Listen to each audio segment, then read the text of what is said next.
Ed TV. This was on people. This sort of critique of the contemporary world as a spectacle Well, was on let's everyone's kind of. mind. Would you say this? And this is how I look at science fiction, as I've been Mhm. watching all these 1980s Twilight Zone episodes, which are not very good. Um, Science Spielberg fiction. had something to do with that, right? Did Spielberg? Kubrick?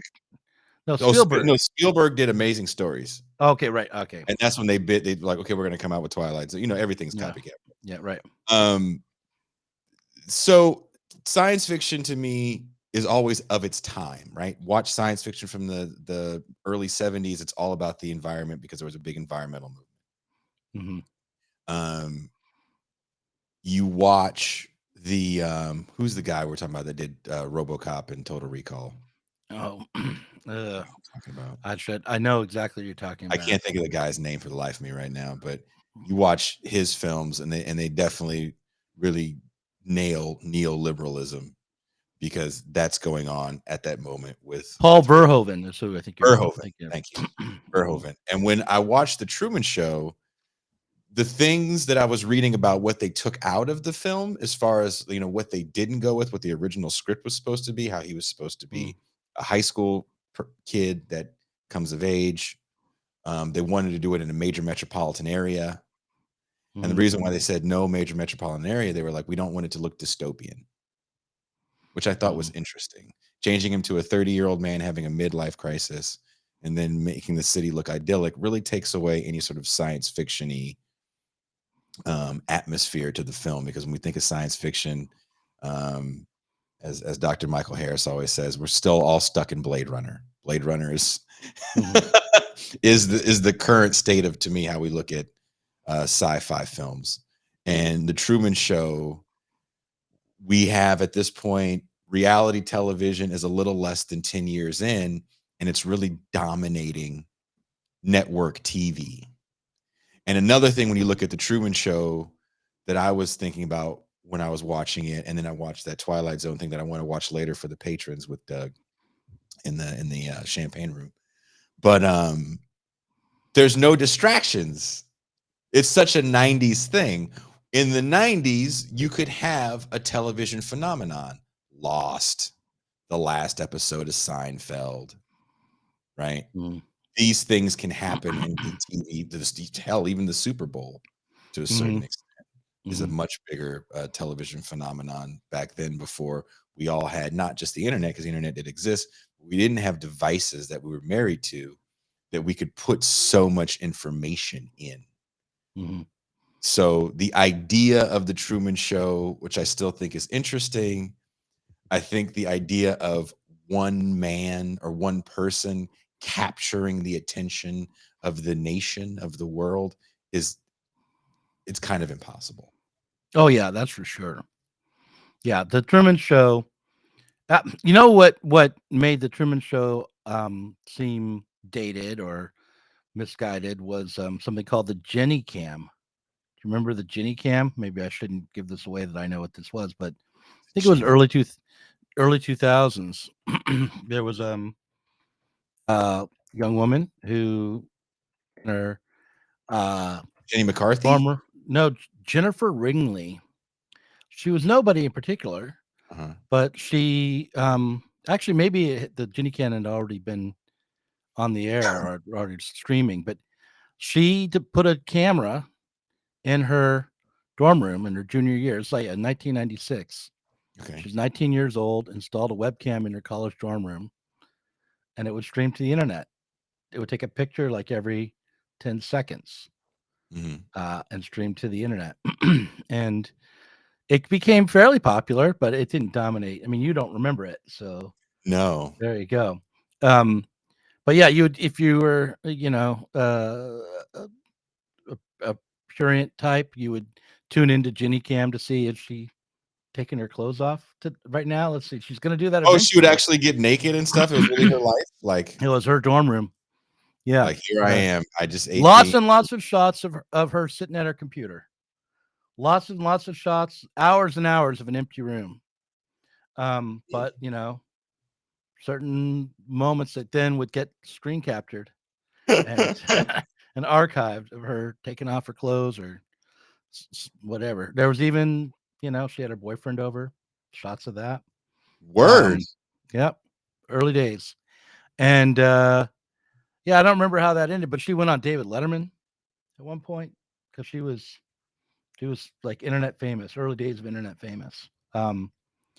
So that's by the time the Truman Show came out, people were already turning themselves into Truman. I mean, do you think? I mean, look, I wrote this piece about punk and politics, and I definitely have been working on the part two.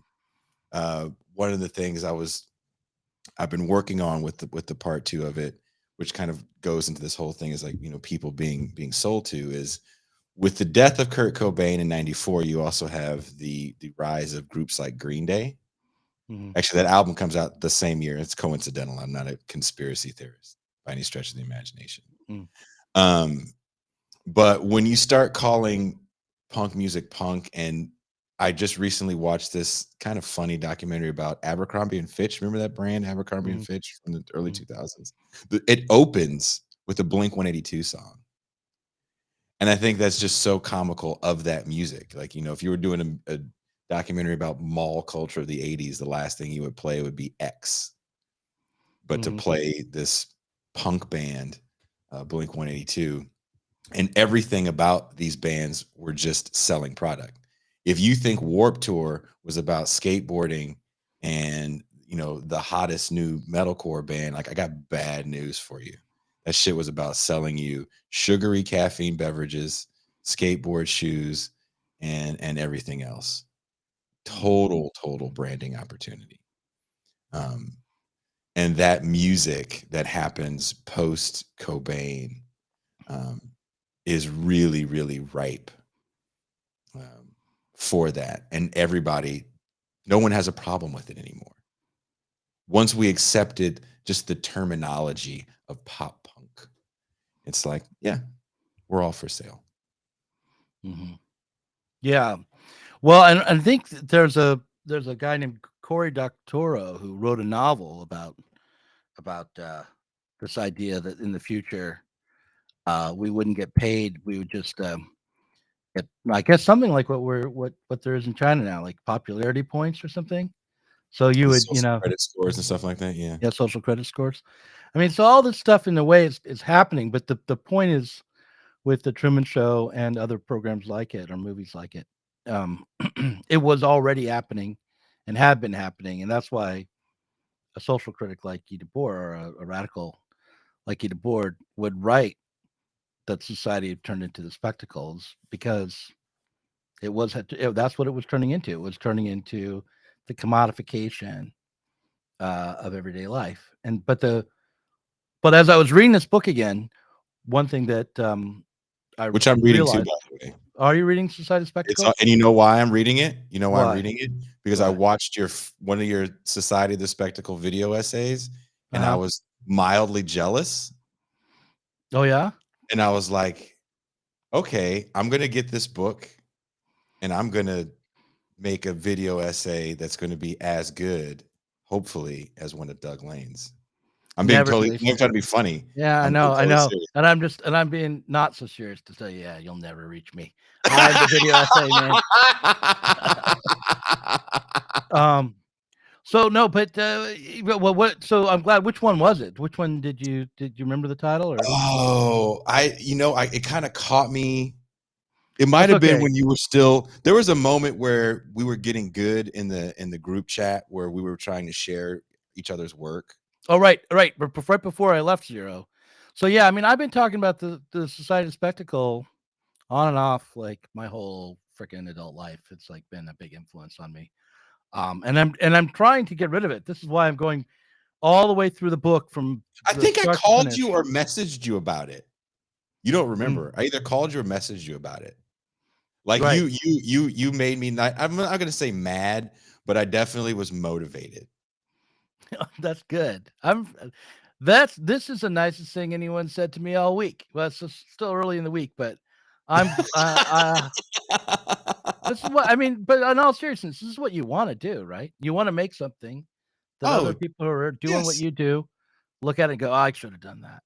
Look, So, I'll be honest with everybody watching right now. I lived in this really cool music studio for years, and you in around me, there were bands that were much larger than me, and I would get motivated by them if they were making something dope. Actually, when I was doing this show early on, if mhm, you listen, you could hear the bleed through from the walls because some of the bands were was a story so far was behind us blaring. No, one of those bands with one of those fucking names was blaring through the walls. And it's that motivation that makes you fucking work harder. It's when people knock on your door, they're like, dude, that's dope. So right, I have no problem saying, "Oh, Doug, that was dope." yeah, If cool. we Well, stop saying that to each other, then that's we're being haters and kind of punks. right, absolutely, but also I like the little extra twist of like that was dope, and I'm going to make something just as good or better. You Oh, watch. fuck yeah, I'm still Yeah, competitive. yeah, that's cool. But neither one of us are likely to. Well, what we should both aim at really is to create something that is as relevant and that sticks in people's heads the way Gita Board's book did for Mhm, me. mhm, And I think to do that, we'd have to overcome the book. Like that's my goal with doing these videos backwards. Because what I've done is started at the very end of the book. Because the dirty secret about that book is I pick it up all the time and I read the first chapter or two, like all the mhm, time, and then mhm. that's it. And like I think I've read the whole book all the way through like once. Like so I'm Yeah. starting at the end and going through each part of each chapter by chapter backwards to get to the premise. Um, to finally just sort of absorb it all. And one of the things that I realizing as I've absorbing it that way is that it's not about how bad it is to watch TV. It's not about how awful it is to be uh, interested in a product or buy something at the mall. It's about how those things have replaced our desire to really take hold of our lives, both individually and collectively. Like Mhm, for Gita Board, he still had like the memory of he was friends with people who remembered the Russian Revolution. Had been there. He he was part of the milieu of socialists who really thought that this transformation of the world was in the offing, and just we just had to push it through. And then you take a step back from that, something that's uh I saw Derek Varn was in the chat earlier, and I'll mention him. One of the things that I've realized talking to him for Pop the Left over the years was how much change there's been and how close we are to a time that's completely different than ours. Like, in the 19th century, breaking away from feudal lords and the aristocracy was a real that was a revolution. mhm, And socialism was supposed to be the end of that revolution.